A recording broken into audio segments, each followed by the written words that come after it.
Welcome, everybody. I'm Santiago Kneeland, and this is The Divine Within, the invisible connection with God.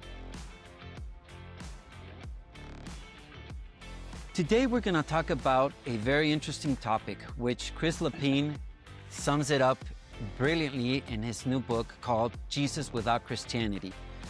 What do we know about Jesus? What have we heard about him? The ones that have grown up with Christianity have a vision, very clear vision of who he is. Those that haven't will kind of know who he is, what he represents, but really what is behind all the Christianity that was placed on top of Jesus. Who is he really? What was his real mission, or how did the message get distorted? Throughout his book, Chris explains all of this and gives us a very interesting perspective of the new revelation of the Urantia book on what really Jesus' message was, his real mission here on earth, on Urantia. So, Chris, it's a pleasure having you here. Welcome once again to The Divine Within. Thank you. It's a wonderful pleasure to be here. Awesome, Chris. So, I mean, this is a topic that we've all, and I'm going to, myself included, that grew up with Christianity. You know, things didn't match or didn't make sense in some cases with the story about Jesus, with his purpose. So tell us a little bit of what got you into here. What was your life experience that brought you to this moment where you write this book and you explain this to the world? That's a great opening question. I would say that, so I was raised a Catholic, and I always felt very close to God and passionate about God. And over time, I started to have a hunger for a little bit more information. And there are certain things that just didn't make sense.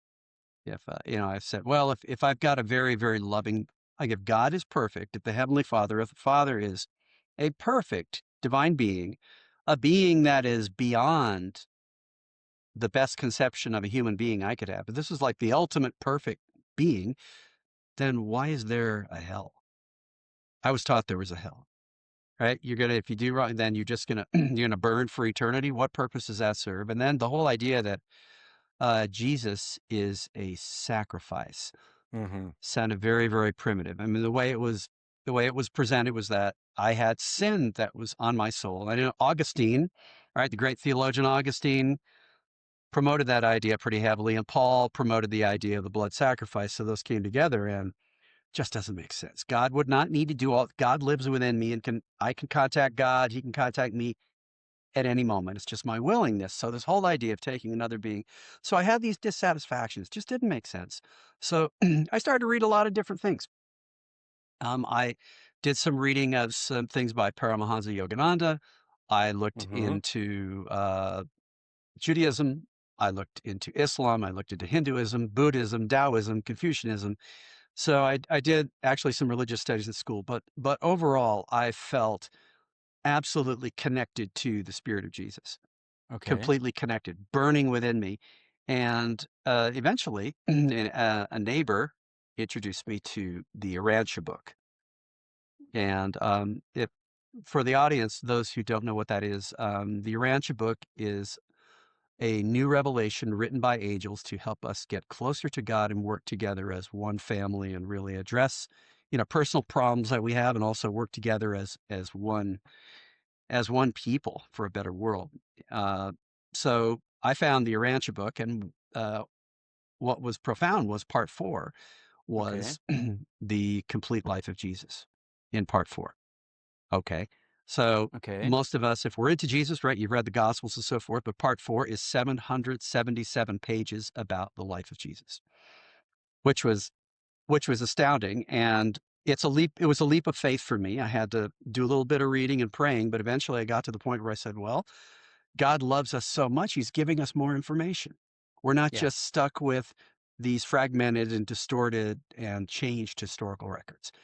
So that got me moving on that journey. And what I realized over time was that, and this is over decades, this was in 1980, I found the Urantia book. What Okay. I realized is that the vast majority of people have a very high regard for Jesus. And then a lot of people have a actual experience, a close relationship with Jesus. Okay. A lot of people.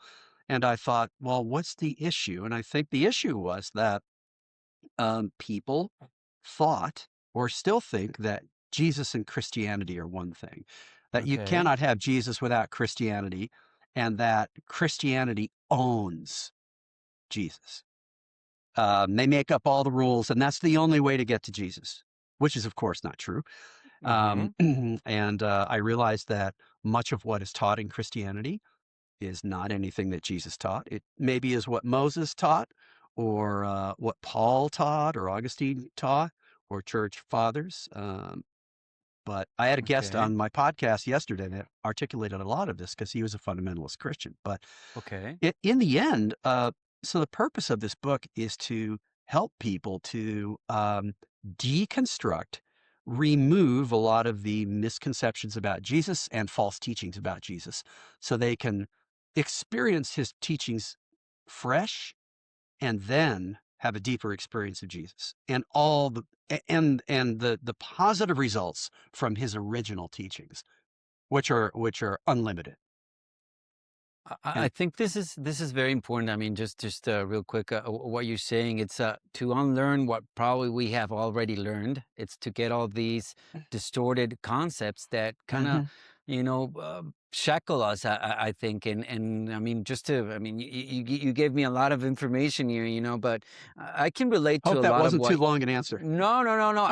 But I Yeah. mean, it's good enough to kind of take it apart. I mean, and you mentioned hell, and I think this is very important. I mean, these are some constructs that, although there is evil, there is the potential for evil in the world, there is Mhm. no place, where for eternal damnation. That's I think one of the great differences, and I think you're gonna explain this further. But I mean, those are the things that I question myself, and I'm Mm. I see that in your experience and in your, your search for truth, your search for spiritual meaning. You found different practices, different religions, and I think each one holds a bit of truth everywhere. But in the essence, and I agree with you. You take them all down. There is Jesus. That personal relationship Mhm. or that spirit of Jesus that you felt close to, which, like you're saying, is not owned by Christianity, although it kind of claims Mhm. the copyrights, but it's not the same Yeah. thing. One thing is Christianity, which is, the religion about Jesus that these Augustine, Paul, and whomever kind of throughout 2,000 years brought to us. But when we strip this all apart, we find the message of Jesus, and not only the message. I think the model of living, which is Mhm. very important that we understand. And I think this is why it's so important in the Urantia book that we do not only see that glorified divine Jesus, which is Mhm. part of his nature, but that we also see that human nature, that practical nature that we can all relate to and understand behind, and makes him very approachable, very, not that we're going to Absolutely. become God like him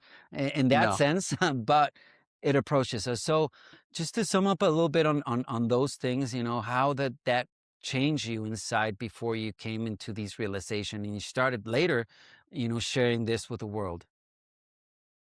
How did the deconstruction help me? Yes. Yes. I think, yeah, the first big one was I was obsessed with, well, not obsessed, but I thought a lot about, am I going to hell? Yeah, because that's a Catholic teaching. They don't Yeah. overemphasize this, but I was worried about it as a kid. So I had this anxiety that was there all the time. I thought, well, am I doing the right thing? Is that a mortal sin? Is that a venal sin? No, what have I done wrong? And so what happened was that noise, once I learned the original teachings of Jesus, and I had the fuller revelation of the Father, God the Father, Mhm. then I just let go of that idea of hell. It's gone. Okay. There is no hell. God wouldn't do that. I mean, certainly there are consequences to being cruel, hurting other people. In the end, I think you destroy yourself and you don't go on. Yeah. But what it did was it gave me more confidence. It gave me the confidence to risk more. It gave me more energy. We all go through big challenges in life. You have disappointments. It's just the nature of life. And either you're going to keep trying or you're going to give up or you're going to ask someone else to do it for you. And what this did for me is it helped me to regenerate, to embrace God and move forward um, in a big way. But the other thing it did was the original teachings of Jesus, and especially seeing Jesus more fully in the Urantia book, is that it revealed God the Father more clearly. Yeah, And this we is know important. that God the Father lived through Jesus in human form. So every time we see Jesus acting, behaving, doing things, that's exactly what the Father would do. And that's it. It made the Father more understandable to me and gave me a much closer relationship. So I'd say overall that with the broadest strokes, that's what it did. And I like this concept, and I mean, talking with a lot of other readers, and that explaining this concept of how Jesus brought the Father to us, made him Mhm, approachable.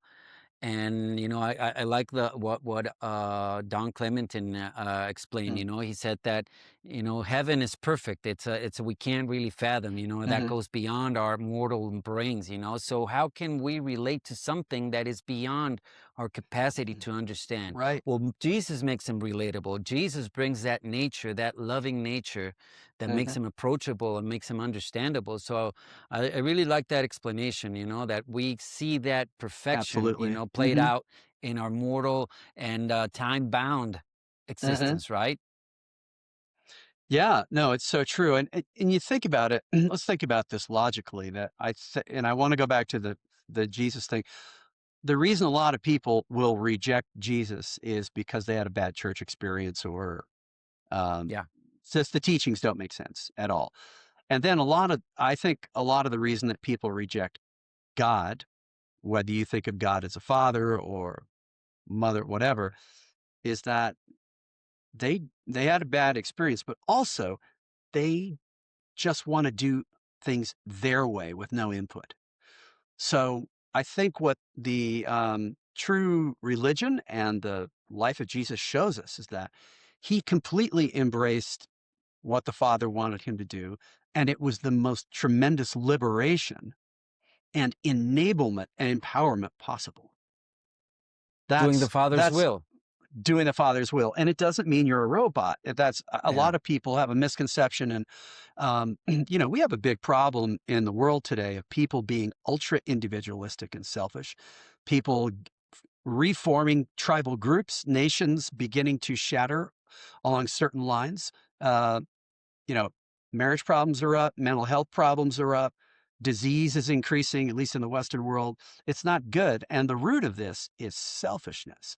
The root of it is materialism and selfishness. And what Jesus showed is a life, and his religion was a life of self forgetful service. And in the end, if you're materialistic and selfish, you think, I need to have my way. I need to have my way. Then I'll have the most fulfillment, the most joy. But actually, it's the opposite. The more Yeah. you give, it doesn't mean you're a fool or a blank check. It doesn't mean you allow yourself to be abused, but the more you give, the more you help your friends, the more you live a meaningful life, the greater your experience, the greater your joy in the Exactly. end. It's a bit kind of a paradox. The more selfless you are, the more devoted to service to others.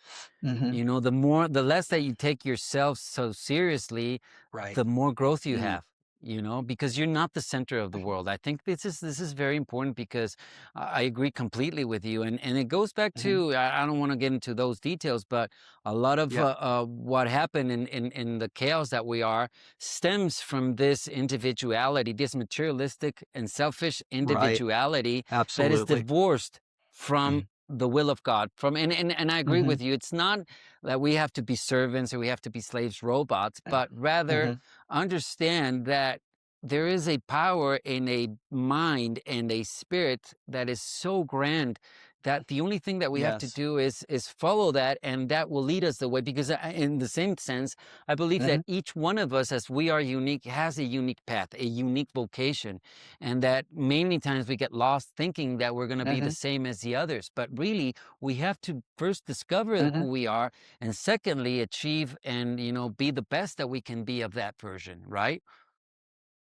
Yeah, and I think I mean, in the end, God created all of us with a unique set of talents, a unique way of Yeah, experiencing the world.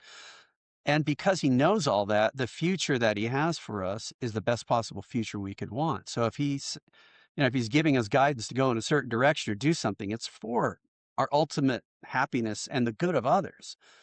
So it's a win-win. And a lot of times when you see, we know that a lot of rejection of God, the idea of God, and there's actually a lot of that. A lot of people reject a self-conscious, loving, parental God. They reject it. Why do they reject it? I think yeah, because they had to reject this controlling church, and that's kind of the way yeah, things go. But now you've traded your I guess control from God to economic slavery, political slavery, addictions, everything. It's we as humans are incapable of proper self-control and happiness without the higher power. We're absolutely incapable, and we merely start reacting to things after that. Like Bob Dylan said, you have to serve somebody. can you repeat that? I love that. Can you repeat that? We weren't capable. Can you 'cause so our audience Human can take beings that? are, as just met human beings are incapable of being happy and having the deepest levels of self-control if they do not have a spiritual connection from God. You say, why?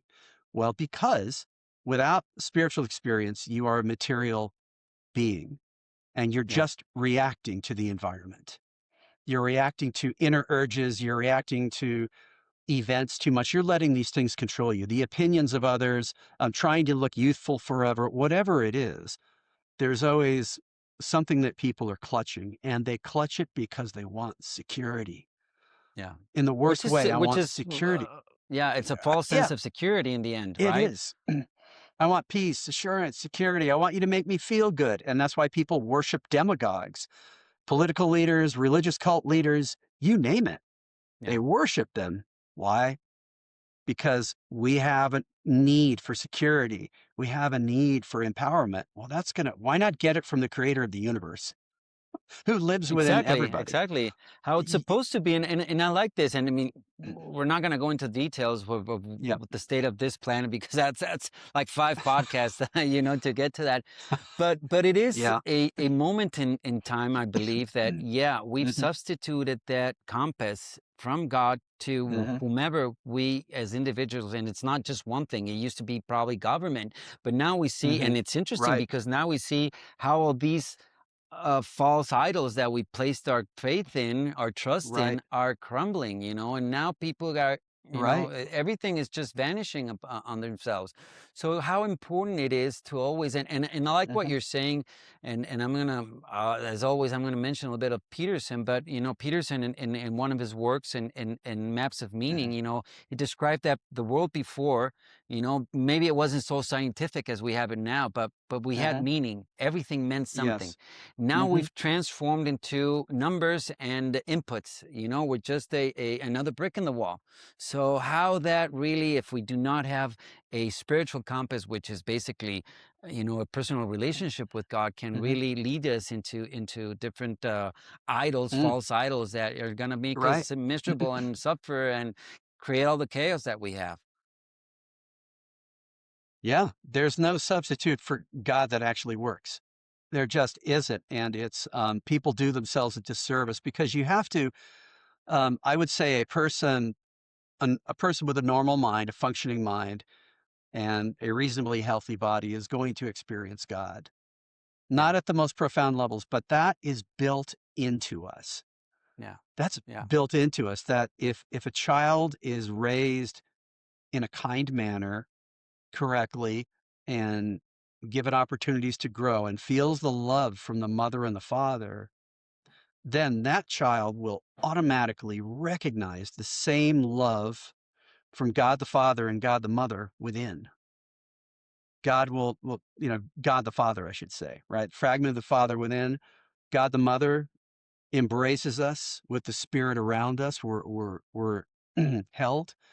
And it's, Jesus, the Spirit of Jesus, Spirit of truth Yeah. walks us along that path inward to open up to the Father. But And it, it's all there. If you think about, wow, okay, I don't like the way the world's going. I don't like the religion I had, blah, but you know what? I'm going to design the perfect universe. Okay, what would you have? Well, I guess somebody has to be in charge. Okay.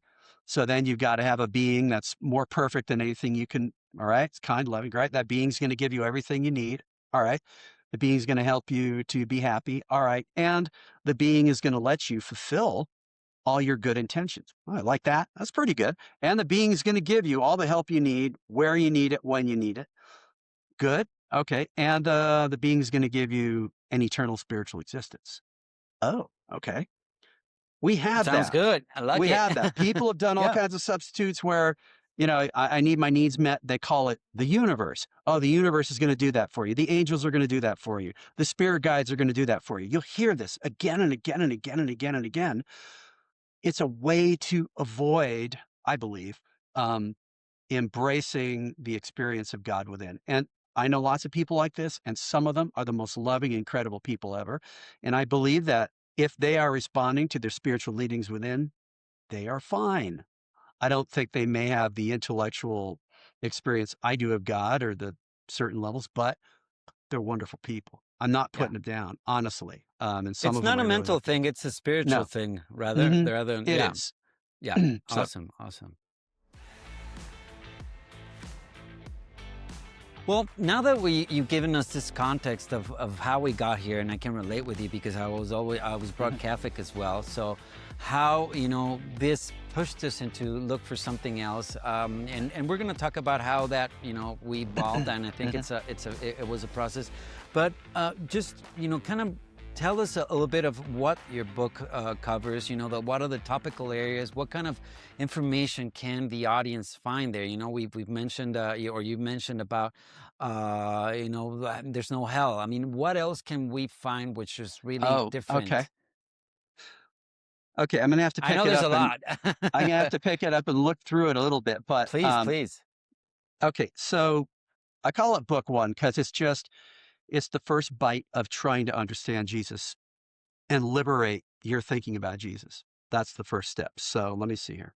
The first, chapter is called The Limitations of Christianity, Okay. and that talks about, the errors that it made, the middlemen, all kinds of problems. And if you're a Christian, this is not meant to be an attack on everything you hold and value and love. It's meant to focus us on Jesus Christ. That's what it's meant to do, Which to is very take away important. those errors. It We is. never we never go against, we build upon. I mean, this isn't anything about Absolutely. destroying, but it's building on the Mhm. basis. Definitely. Agreed. And I could tell you that the reason that I was able to understand and make so much progress with the Urantia book was the Christianity I was brought up with, Yeah, period. definitely. But so that's what chapter 1 is. Let's look at that. And as you go through, you got to keep in mind, you keep your loyalty and devotion to God, not humans. If that's your ultimate loyalty, then you can be brave enough to take the steps to admit that, well, maybe some of what I taught is not really what Jesus taught or is an error. And if you have the bravery to do that, you'll enjoy this book. The second one is chapter 2 is called The Direct Steps to Jesus, Escaping the Monopoly. So, many people in their Christian tradition were told that the only way you can know Jesus and the Father and have eternal life is by being a member of that church and believing everything that you're told and obeying the church leaders. That's the formula for a lot of A not progressive. hierarchy. So There's a absolutely a hierarchy human that you have to hierarchy. follow. Yeah, hmm yeah. But this is about, well, what can you do to free your mind and then spiritual techniques to know Jesus directly? There's a whole series. I give a whole formula of how to do it.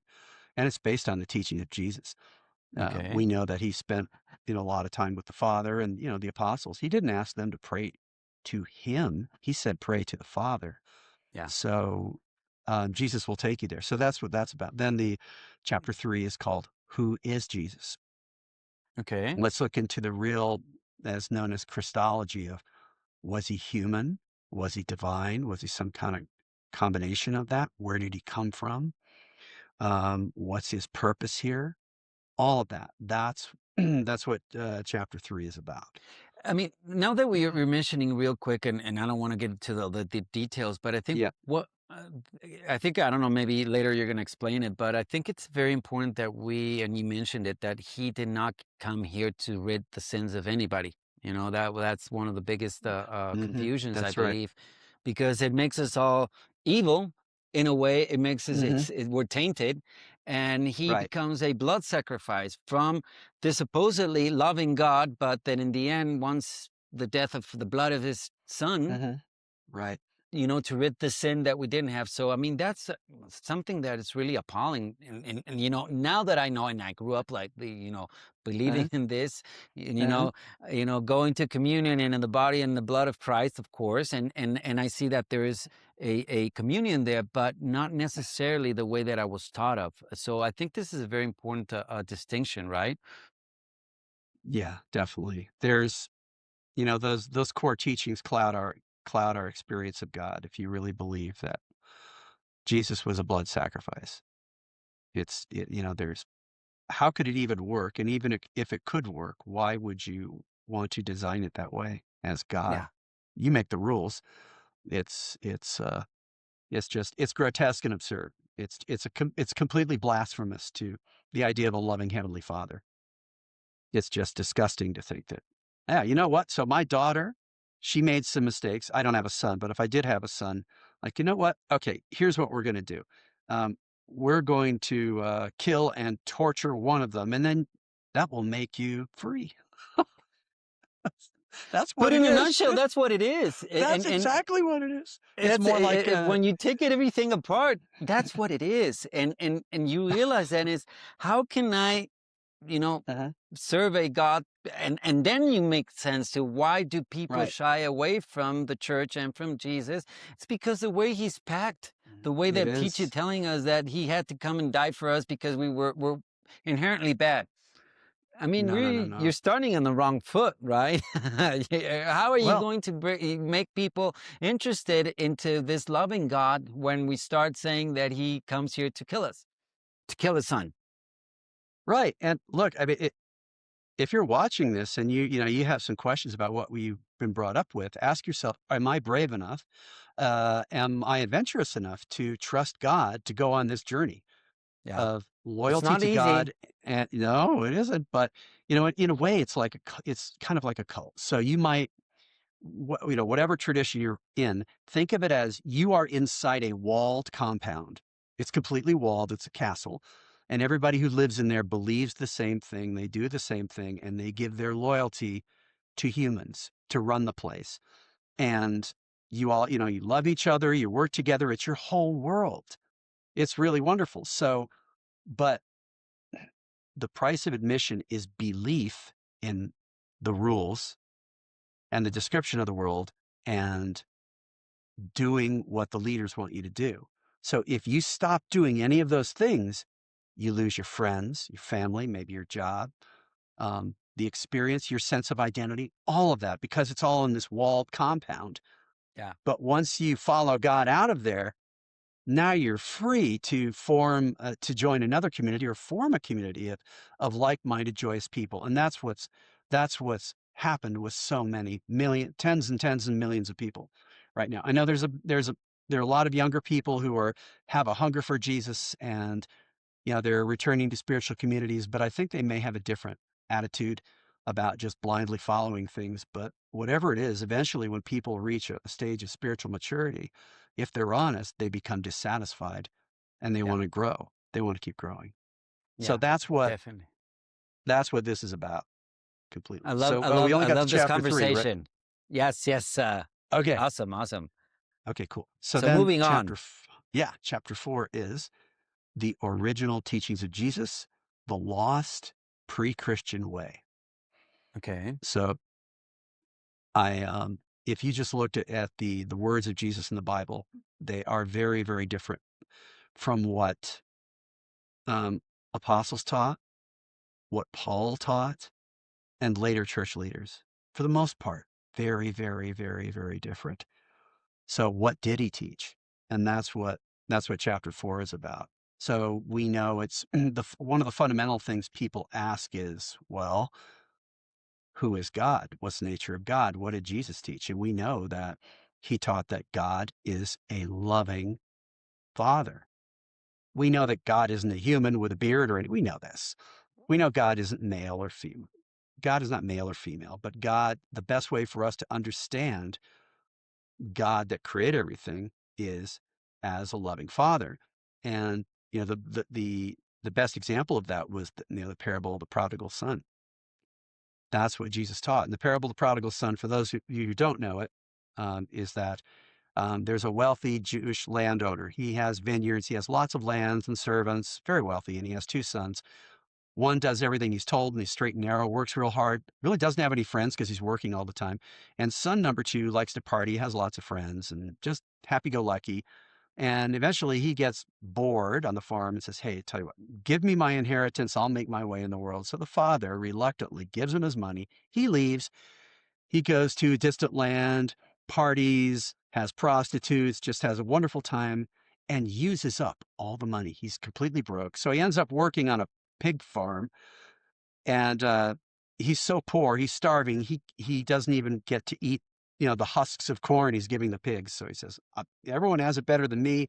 Back in my father's place, I'm going back. So he goes back, and the father has been looking for him every day since he left. And eventually he sees him and he says to the servants, get the son's ring, get the robe, kill the fatted calf or goat. And his son is just falls down on his knees and on his feet and wants to confess. And his father doesn't even allow him to. He just hugs him. He says, my son who was lost has returned. He's back. Let's party.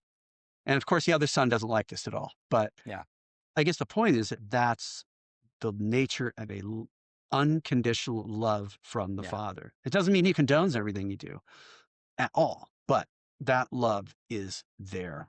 And that's what Jesus revealed. And if you really believe that, then stuff about hell and negativity, all that goes away. But the other big thing that Jesus taught was, all right. And then the next question was, well, how do I lead a better life, or how can I be saved? I want to go Yeah. on the next world. And Jesus said, the only thing that's necessary to experience the kingdom of heaven is faith. And faith, to me, is that you are, without intellectual proof, you are accepting the experience you're already having. We talked about this before, about Yeah. normal children will experience God. So you just need to accept God within, believe that you are a child of God and that we're all brothers and sisters, and then know that your faith is going to continue to save you and deliver you. But of course, part two is, once you know this, you're expected to try to follow God's will and live a better life and do some spiritual exercise. You can't just say, oh, I'm saved. No, it doesn't work that It's progressive. And way. It actually, is. once you start this path, Uh-huh. it's first discovery, it's allegiance, into these, and it's not allegiance, not blind allegiance like we were talking about. It's truly Right. realizing that, the ways of God and what God has for us is the best path. And then you're called to serve, and in any capacity that you can, and it's so Hmm. loving and it's so Right. fulfilling when, you give a little bit of you. When anybody, and this is we both can relate to this, because part Uh-huh. of what we do is try to share this information of God with people. And you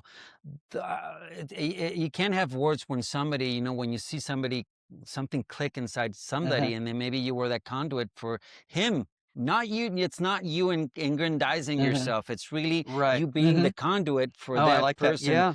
to Hmm. open up and understand, his relationship with God. It's not you. You're just, that step in Uh-huh. that process, and you become part of that universe, and it's so loving and it's so fulfilling.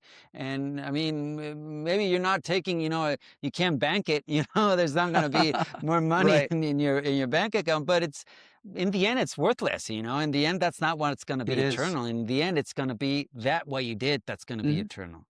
Right. It's just, yeah, everything else is scaffolding and means to the end. And The most important thing in life are the relationships that you have. I think most people who are on a spiritual path would agree with that. And Yeah, the most important relationship is with God. And again, it's not, people have a misconception that if you're, if you even acknowledge that God exists and you want to follow his will, that somehow you're weak or lazy or a machine or all infantile these or negative things, delusional. infantile, Yeah, right? Or you just want to be helped. But if you really take the adventure of following God's will, you're going to have the most exciting, challenging life you can imagine. That's going to require you to grow, be brave, make sacrifices, be selfless. And you might think that, oh, it's going to diminish my will. This is just some weird church concept. It's going to amplify and release all the potentials of your true will.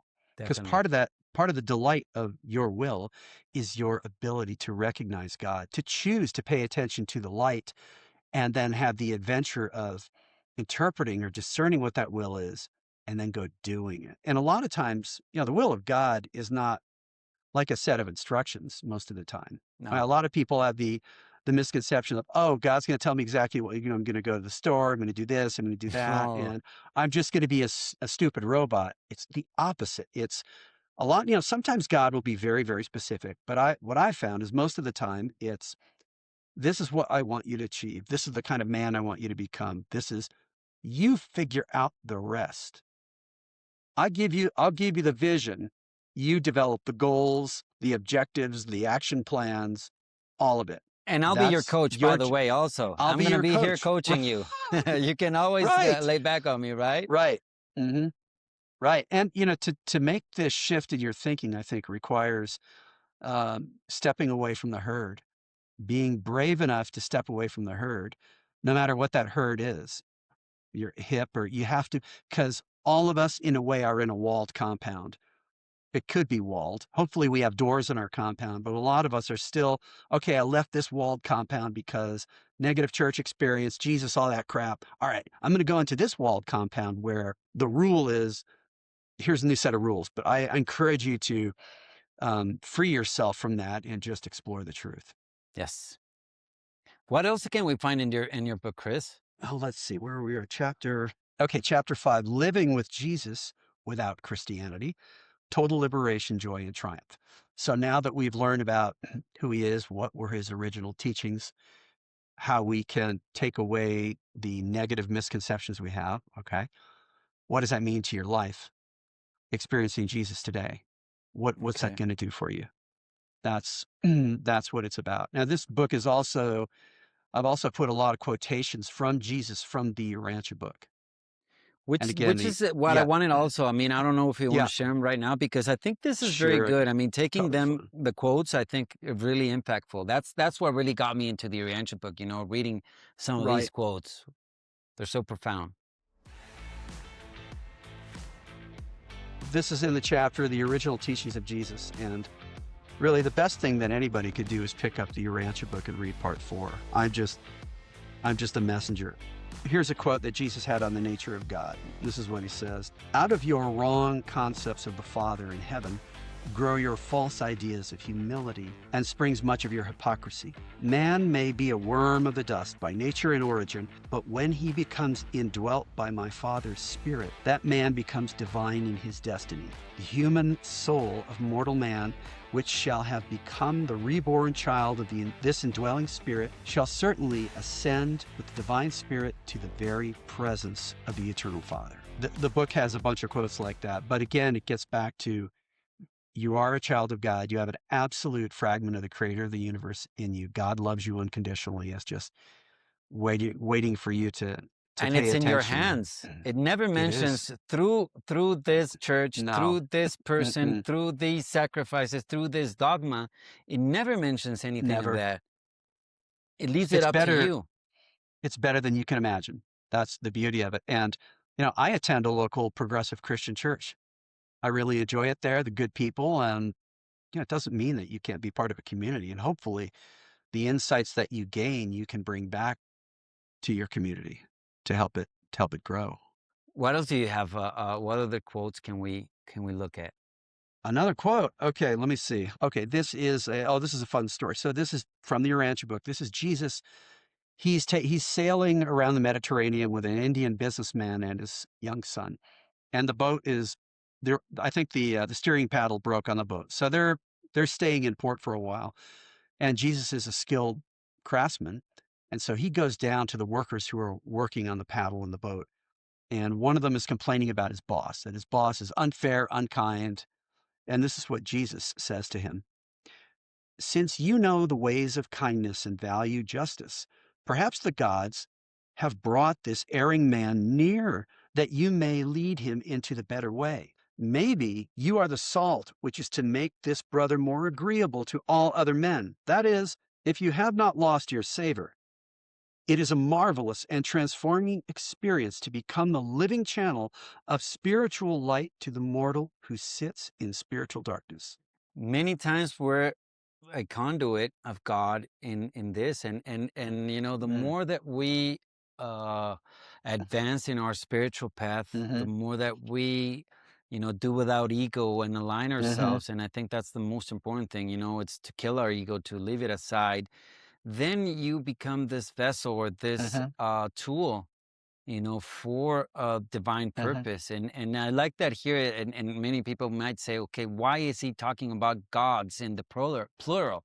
What does he mean? And I believe that this is, the divine agencies, because one of the things that I like about the Urantia book is that it's not that God is over there just doing everything, but mhm, God created a universe and modeled it in a way that we all contribute. We're all mhm, part of it. We're all administrators in a way of this universe. And it's not mhm, only human beings, it's different types of beings that are all around us. So once you start looking at this, and there's agencies and there's people, not only mhm, people but beings that you can support yourself with, which is, I think that's another topic. But how a yeah, friendly universe it is, but mhm, how everybody is working towards this idea of which I love this concept. And maybe that's another podcast that we're mhm, going to do about the supreme. probably, I mean, the yeah, concept of the supreme is mhm, so mind-boggling, because it's not that, God has his personality, we all have our mhm, personality, but there's this, unfoldment of this huge not super personality, but the mhm, the the organ, let's say, of the universe itself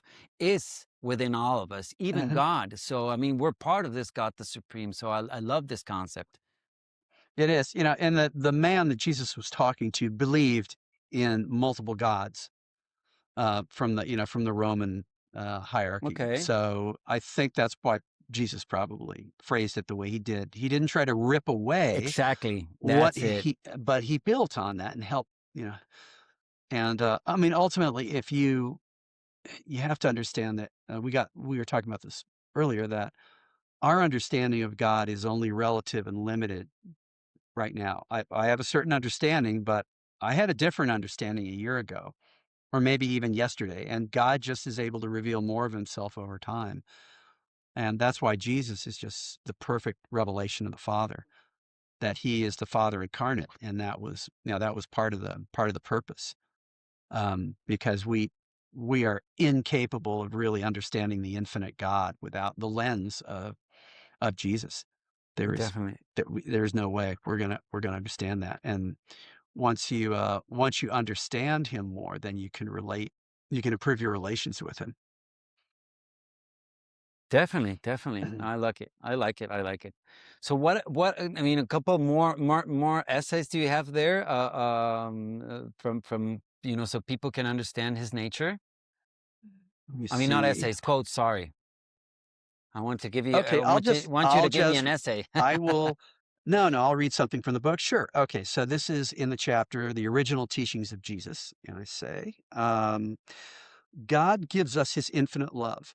Our Father is open and generous and does not hold back anything that we are ready for and can benefit from. The only limitation is our willingness to follow him and our capacity to benefit from his presence and other spiritual blessings. So it's all based on our will and our readiness for things. He's not going to give us something that we can't even perceive. And Definitely. often the Definitely. spiritual blessings are only possible as you grow. Um, his presence and other spiritual blessings Yeah, I read that. Oh, sorry. God does not condone sin and won't tolerate rebellion, but is always looking for ways to help us wake up and grow. It all starts with the gift of faith. So it's those moments of transcending, like you said, the ego and being willing to follow God in a way. And think of it this way: so because of the totalitarianism of the medieval church, because of the control, that tradition went forward more and more into our own times. So people felt constricted and mistaught, confused, and they left. A lot of them left and rebelled. Okay. But just imagine if you have a God that is the opposite of that. That's completely enabling. So if you look at a lot of the New Age stuff or New Thought or new movements, if you look at alternative social groups to Christianity, many of the things that they're looking for and they value are only possible with God. So you're looking at these values, you call them the fruits of the Spirit: being kind to others, self forgetful, being a servant leader, you name it, being aligned, having vision, being sustainable, all of that. It's only possible with God illuminating you, because otherwise you are merely reacting to the world, you're reacting to people around you, and you're reacting to your internal urges and leadings. And Yeah, if there's no that's all you're compass. reacting to, you're just a material thing. You are completely dependent on the environment. But if you have the true religion of Jesus, then you've got a pathway. You have an open doorway to experience God direct. The religion of Jesus is not his original religion. Doesn't even focus on him in any way. It's all pointing upward to the Father. And also, Jesus teaches that there's an absolute fragment of the Creator in you. An absolute fragment, not some weird communication or something. I mean, you have in the nucleus of your mind, you have an absolute piece of God the Father. That's there. It's the ultimate demonstration of the unconditional love of the Father. He doesn't require anything; he just provides it, and it's there for eternity for you. It's And the so divine within. That's that it divine is. spark. Yeah, your podcast. That's exactly what it That's is. the whole point of a really. I mean, Hmm. one thing is sharing, and you talked about this in your spiritual path, how you went through different religions or different practices, and everything I think summed a bit everything, but in the end, it's your discernment. It's that Uh-huh, spark, that pilot light inside of you that is always guiding you, uh-huh, and we've talked about the vicissitudes of life. I mean, uh-huh, life is full of I hope I could say we're uh, just here to be happy. No, we're here to find meaning, to have purpose, uh-huh. to Yes. understand, and to collaborate. Happiness is a byproduct, of course. We all love it, but we have to go beyond that. We have to be, we have to have the courage that Uh-huh, even though we're going through bad situations that we all do, what happened afterwards? What did that bad uh-huh, situation do? Did it destroy you? Did it change you? Did it make you, uh-huh, resentful, evil? Or did it really transcend and you were able, through your faith, through your courage, through your allegiance with God and that divine spark within you, go beyond those material constrictions and into a spiritual life, and that really is just breaking the cocoon and really letting uh-huh. your Right. spirit soar, Hmm. right? And it's kind of paradoxical, but it is, the it's kind of, and I see it in the way Jesus laid down his life, it was such confidence and with such assurance, and even though it was a tragic life, I mean a Uh-huh, tragic death, he went through it so dignified, so uh-huh, valiantly that it transcends. So anytime, I mean, that is for us in this planet to have as a guide. That's why I always say, let's have that symbol of the cross that Jesus showed us, that we can all uh-huh. go beyond our own cross, go beyond our own Right. limitations and our own sufferings, right? Yeah, and the cross is the meaning of the cross is really it's the ultimate act of love. It's the Yeah. triumph of love over all of that. It is the representation of the unconditional love of the Father. Just in every way, he never got angry at anyone. He never lashed out at anyone.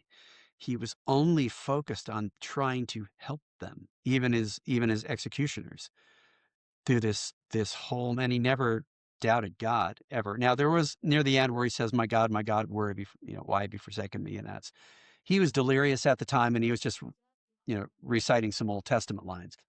But his life was one of self-forgetful, loving service. And you think about, well, what is the religion of Jesus? If they Yeah, made a religion about him, about focusing on his death and resurrection and all of that. But what did he actually teach? And we know he taught, you know, God is your father. We're all brothers and sisters. And through faith, you can know this experience and you can discover the will of God. And in so doing the will of God, you're growing.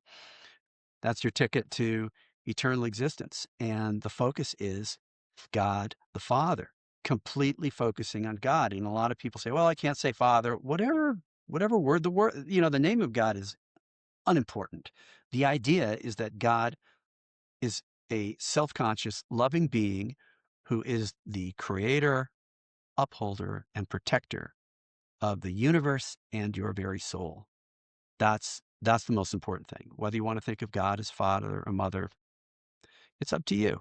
Um, yeah, which is but I beautiful, I and like it is. each one has his own way Mhm, of viewing that, and that's I've always seen that's what makes us brothers. If you have brothers or sisters, mhm, you can always see that relationship with your parents. You're all mhm. sons and daughters of that mother and Right. father, but each Mhm, one of you has a very unique relationship with those parents, and I as a father can see that, and there's no better experience in life, I think, that mhm, to serve and to bring life mhm, and to make sure that mhm. and when you try to get the traits from Jesus, and that loving father that he presented, and try to act that way with your children, you're going to be fallible. It's not going to always going to be Yeah, easy, but absolutely, at least right. you have a Mhm. model, right? It Yeah, is, and it gets back to security, and that's where, you're either gonna get your security from the walled compound, yeah. or you're gonna you're gonna come to Jesus directly and maybe go into that community and improvement. But always there's times life is uncertain. You can't predict what's gonna happen. You're gonna have failures. You're gonna have times when everything is stripped away from you, everything. And if you can dig deep and connect with God, that's gonna be the best way to move forward to a better life Definitely. at all the time. And Jesus taught a religion of loving, self-forgetful service to others. That is the focus too, and that's his ultimate commandment, not merely to love as you would have someone love you, but love everyone as Jesus would love them, which is namely as a loving divine parent. Unconditional parental love. That's what he taught. And that is the emulation as best we can of the nature of God the Father. Yeah. And you make it seem so easy, Chris, but it is. I No, mean, it's it's not it's easy. just our It's easy to willingness. understand. It's easy to understand. Exactly, exactly, exactly. Yeah, But yeah. it's I like and I always mention this when I get the chance. Mhm, What Michelangelo did with the Sistine Chapel, that you always see God is his fingers fully extended, and it's mhm. man's finger that it's just kind of in that Right, metal. Should I stretch it or not? So it's right. always God is always pointing. It's there. Yes, he It's is, he just is, yeah. us Mhm. that have to stretch your finger. That's so simple, but it is hard. But it's an interesting path, and I can, but before we leave, and I'm going to give Uh-huh. you some just to Sure. sum up Mhm. of some of the concepts, and tell us about the launch of your book, and everything, because it's Sure. just Mhm, coming out. So mhm, I mean, everything that our audience can take from this, it's a personal path. It's a one-on-one mhm, relationship with God. It's a collaborative path as well, because we mhm, share. I mean, that's when we compare and contrast, and when we find, when we see that love. And I like this, the circuit. I've mentioned this a lot before as uh, well. That the love of God returns to God when He gives it to us, and then mhm, we, in our part, share, and we do good and love our brethren. Then the circuit closes, right? It's not that, mm. oh, I'm just going to worship God. Yes, we worship God, but we serve Him, and we Oh, I return love that that. love that I He love gives that. Him. Yeah. Mhm. through service to our brethren. So always think about that when you go into your path. Mhm. It's not going to be easy, but it's going to be fulfilling. And once you go beyond that, and you know that you got that acumen, that spiritual acumen, Mhm. then you're going to be powerful in a way that you will never feel fear like sometimes we do, Mhm. or being away from that loving Father.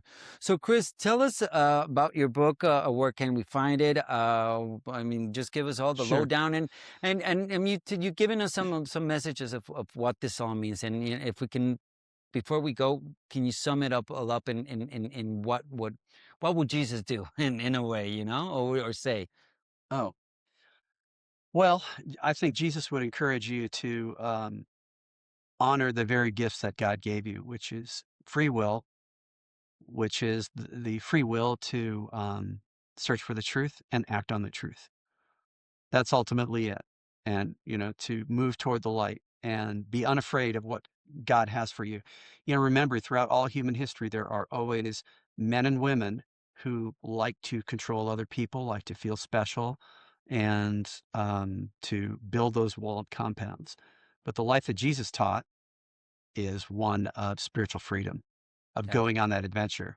And I encourage you to take that adventure. It'll open up a life that you cannot imagine. Definitely, It's astounding. Whatever you're going through, he's got a new definitely, life for you. definitely, definitely. So, where can we find your book, Chris? Yeah. It's already out. So the ebook and the audiobook are already out on Amazon. You can get them on Amazon or Audible. But then the print book is going And to by be the on way, we're gonna share Amazon these soon. links here in the podcast. We're gonna share these links so you can Yes. click and you go directly. No Hmm. worries, and no need. You can Yeah. go straight to his work. Yeah. Yeah. If you Continue. go to my website, findmynewlife.com, that's findmynewlife.com. On the front page, there's a link to the book, and then it'll bring you, there's a book trailer, and there are links to everything that you could Awesome. want about it. But yeah, the print book, this is the test copy, turned out well, which is good. And then it'll be, sometimes when you're working on the computer, you're just not sure what it's gonna.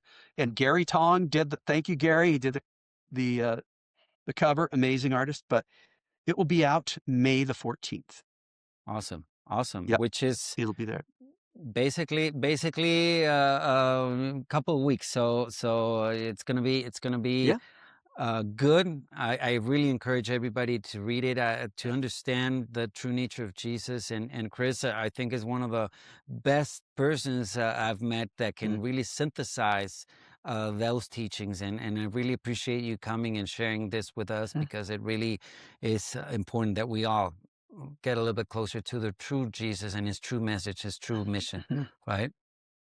Yeah, this is a huge pleasure to be here. And it's just, it's just the start of the adventure once you start walking with him. Well, I'm really happy that you were able to come and visit us and came to share with us all this, because we do need it. And I hope everybody that is watching us can read and understand what this all means. You can, I mean, I always say Mhm. to subscribe. And I don't think you need to put a reminder, because we're basically every No. day, except on the Mhm. weekends. We rest on the weekends, but basically you're going to have chapters all throughout the week. So I always encourage you to share if you like something, if you think this is interesting. You share with other people; they might find something interesting that might bring them closer to their divine within. So really thank you, Chris. Mhm. Thank you, our audience. And remember, I'm Santiago Kneeland. This is the divine within, the invisible connection with God. Take care and carpe diem.